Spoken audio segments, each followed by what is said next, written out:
Quer ficar mais afiado? Então se inscreva no canal e não esqueça de deixar o like no vídeo.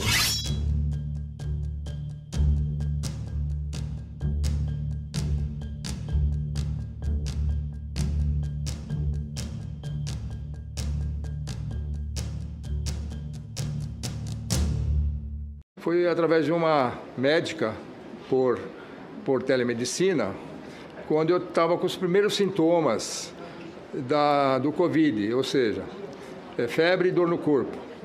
Isso foi no dia 24 de dezembro, os primeiros sintomas. No dia 25, eu, em contato com o aplicativo que a Prevent Senior tinha disponibilizado, da teleconsulta, eu fiz uma consulta com essa médica que durou menos de 10 minutos, no qual eu relatei que eu estava com febre e dor no corpo. Ela disse então que mandaria algum medicamento para a minha residência, que quando eu recebi, verifiquei que era hidroxicloroquina, ivermectina e todo aquele chamado kit Covid. Foi enviado por um motoboy. Comecei a tomar, não tinha o que contestar, eu estava sendo orientado por uma médica. Comecei a tomar, o tratamento duraria 5 dias. Acontece que eu não melhorei, eu piorei. Eu tive que ir para um pronto-socorro da Prevent Senior e fiz lá novamente um exame de PCR, que saiu o resultado na hora, confirmou deu positivo, e também foi confirmado que eu estava com pneumonia bacteriana, só que avançada já. Eu acredito, senador, que um atendimento pronto, imediato, no primeiro dia, talvez, eu não sou médico, o doutor aqui pode confirmar, talvez a minha pneumonia tivesse sido combatida mais eficientemente. Bom, eu fui imediatamente internado e entubado. Esse período de UTI durou praticamente mais ou menos uns 30 dias, quando uma das minhas filhas recebe um telefonema de uma doutora Daniela de Aguiar Moreira da Silva, comunicando que eu passaria a ter os cuidados paliativos. Ou seja, eu sairia da UTI, iria para um chamado leito híbrido e lá teria, segundo as palavras da doutora Daniela, maior dignidade e conforto, e meu óbito ocorreria em poucos dias. Eu seria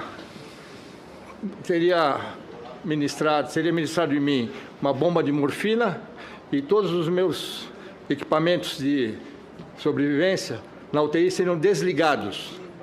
Inclusive, se eu tivesse alguma parada cardíaca, teria recomendação para não haver reanimação.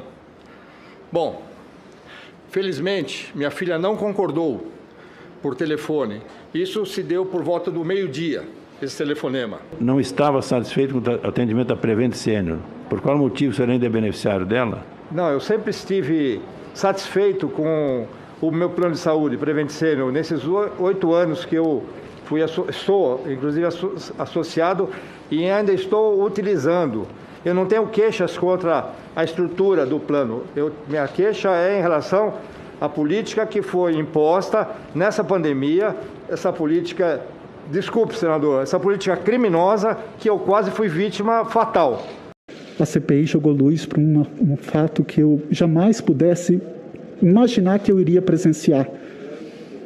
Um hospital chegar ao ponto de determinar prazo de permanência em UTI e depois deixar esses pacientes à própria sorte com tratamento paliativo, isso é crime de homicídio qualificado com recurso que dificulte ou torne impossível a defesa da vítima. Isso está lá no artigo 121, parágrafo 2º do Código Penal, que é crime hediondo. E para quem sobreviveu, como o senhor que está aqui, Isso é um crime de homicídio qualificado por esse recurso que torna impossível a defesa da vítima na forma tentada, porque não se consumou por circunstâncias alheias à vontade deles. E é necessário, e eu faço um apelo para que essa comissão parlamentar de inquérito, efetivamente, atribua a responsabilidade, não só do presidente da República, mas quem de qualquer forma tenha concorrido para a prática de todos esses crimes. Qual é a sua avaliação sobre o tratamento precoce, sobre a campanha promovida que acabamos de ver pelo presidente da República para defendê-lo? Por favor. A minha avaliação é seguir as evidências científicas e que, até o momento, não há nenhuma evidência científica disso e, muito pelo contrário, né? Os estudos até agora só sugerem que todas essas drogas não funcionam. Doutor Walter, de que maneira a Prevent Senior pressionava, por favor, novamente, os profissionais de saúde a cumprirem a indicação de tratamento precoce aos seus beneficiários? De que maneira? De que maneira? Então, toda essa questão da cobrança, de saber os números, vinha uma hierarquia de cima para baixo. Eles tinham a contagem a contagem dos kits que eram feitos, então eles sabiam. Eu fui pego nessa, né? Um dia que eu deixei de prescrever, eles perceberam. Então, se alguém saísse da linha, essa pessoa seria cobrada. Olha, você tem que prescrever, você tem que prescrever. E, então, as pessoas tinham que prescrever. Além de Vossa Senhoria, muitos foram demitidos. Demitidos, eu acho que não, mas por que não? Porque quem é que se atrevia a não prescrever? Então, assim, foram poucos que se atreveram a não prescrever. Então, foram poucos demitidos. As pessoas faziam a mesma conduta que eu tomava. Você orientava expressamente o paciente para não tomar, mas entregava o kit. Não prescrevia, rua. Oi? Não prescrevia, rua. Demissão. Basicamente, sim. Prescreveu o kit Covid e fui repreendido por isso. Também começaram com um modelo que já vinha sendo aplicado em outras unidades, que eles chamam de acolhimento, mas que é um modelo que talvez até possa ser aplicado em outras instituições, desde que seja feito da forma correta, mas que definitivamente não era feito da forma correta na Prevent, era bastante irregular. E a minha rejeição a esse modelo também, tive algumas reclamações, por causa disso, algumas indisposições com a equipe de enfermagem ou de administrativos, e acho que todos esses fatores se somaram e acabaram culminando na minha... E eu, até por perceber tudo isso também, eu já estava conseguindo finalmente outro lugar para trabalhar, e eu já estava planejando pedir demissão, e não sei se isso interferiu também, e perceberam tudo isso, já tinha essa questão da minha rejeição ao modelo, e acho que isso foi o que culminou com a minha demissão. De tudo isso que aqui foi colocado, doutor Walter, quando foi exatamente que a Prevent Senior, o senhor lembra, se for possível, definiu que iria adotar a hidroxicloroquina como tratamento, como rotina dos seus tratamentos? Eu não me lembro exatamente se foi no final de março do ano passado ou começo de abril, mas eles instituíram um protocolo, né, institucional, e daí iniciou a determinação para que a gente prescrevesse essa medicação.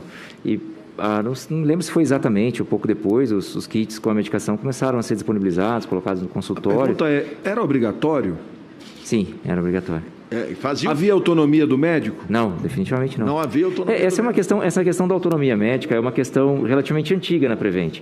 Essa é uma coisa que não surgiu só com a pandemia.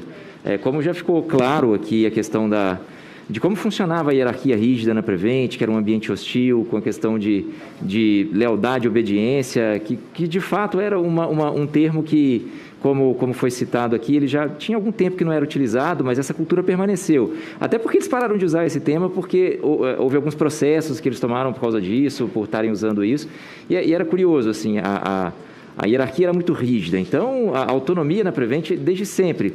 Eu fui bombeiro militar por 4 meses, experimentei militarismo, fui policial civil por 10 anos. Não havia nessas instituições, mesmo na instituição militar, uma hierarquia tão rígida quanto acontecia na Prevent. A hierarquia era muito rígida, então a autonomia na Prevent desde sempre. Eu fui bombeiro militar por 4 meses, experimentei militarismo, fui policial civil por 10 anos. Não havia nessas instituições, mesmo na instituição militar, uma hierarquia tão rígida quanto acontecia na Prevent, que era, às vezes, muitas vezes, uma hierarquia que era baseada, às vezes, até em assédio moral.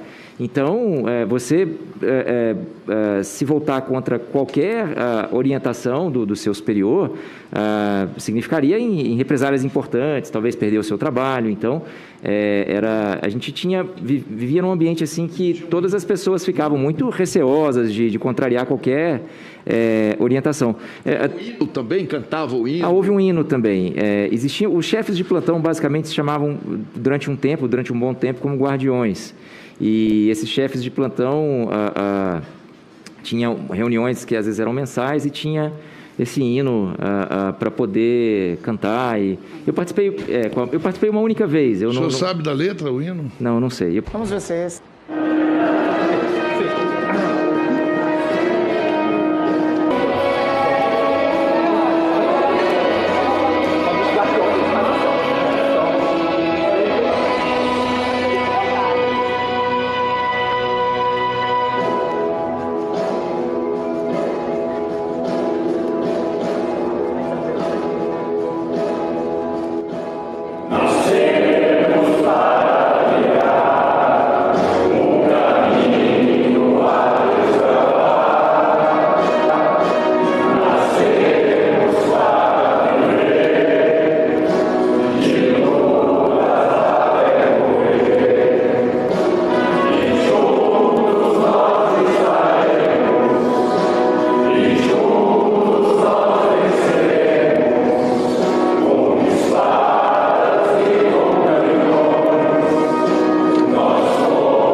Como é que era, quais eram os momentos que era entoado o hino, doutor Walter? Então, nas reuniões, normalmente dos guardiões, mas eu participei de uma única reunião. Perfeito. E nessa reunião a gente teve que ficar de pé e colocar a mão no peito e... Colocar a mão no peito. Sim, e cantar. Cumprir lealdade e obediência. E cantar esse hino. Sim, senhor.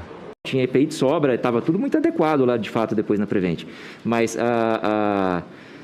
o que aconteceu no início, por exemplo, um caso que eu tive é exemplar.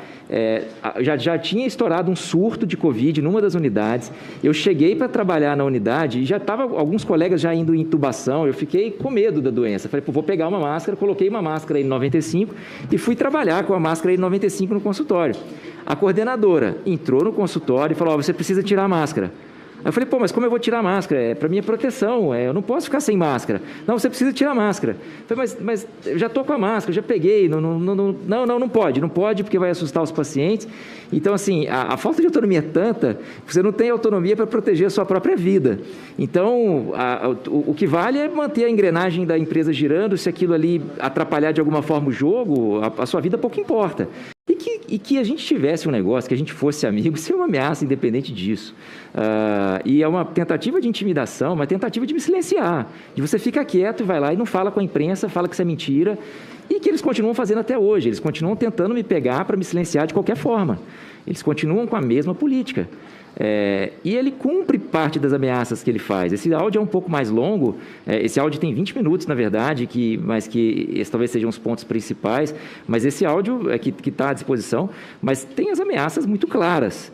E ele já cumpriu parte dessas ameaças. Ele fala que vai acabar com a minha carreira profissional e, inclusive, estava espalhando na Prevent para colocar medo nos outros médicos que se alguém tentasse fazer como eu, perderia o CRM, porque eu ia perder o meu CRM. E ele falou de denunciação caluniosa, mas ele fez uma denunciação caluniosa contra mim no CREMESP, dizendo que eu acessei o prontuário do Anthony Wong, que eu teria divulgado informações do Anthony Wong, depois dessa reportagem que a gente participou para a Globo News. Ele levou ao CREMESP um processo dizendo que eu acessei e violei o prontuário. No entanto, Depois que foi feita a revisão de quem acessou o prontuário do Antônio Wong, o meu acesso não consta entre os médicos que acessou, e ele diz que em ligação eu teria admitido que acessei o prontuário do Antônio Wong, que é essa ligação que os senhores estão ouvindo, ela tem até outros trechos a mais, mas em nenhum momento eu falo que eu acessei o prontuário do Antônio Wong. Então, ele mente dizendo que eu assumi que acessei o prontuário do Antônio Wong, e o relatório da própria TI da empresa não mostra nenhum acesso meu ao prontuário. Essa CPI provou que o presidente Jair Messias Bolsonaro virou um fator de risco para o povo brasileiro. E ele o fez aglomerando, dizendo que era uma gripezinha, interferindo na atuação de prefeitos e governadores que tentaram adotar medidas restritivas, vetando o uso de máscaras. O que é o efeito Bolsonaro? Onde mais pessoas apoiavam ou acreditavam no presidente Jair Messias Bolsonaro, mais pessoas se infectavam e mais pessoas morriam. Presidente que negou a vacina, presidente que deixou de vacinar milhares de brasileiros antes de iniciar a segunda onda. Então é impensável que este presidente não figure num relatório desta CPI como praticante de crime contra a humanidade.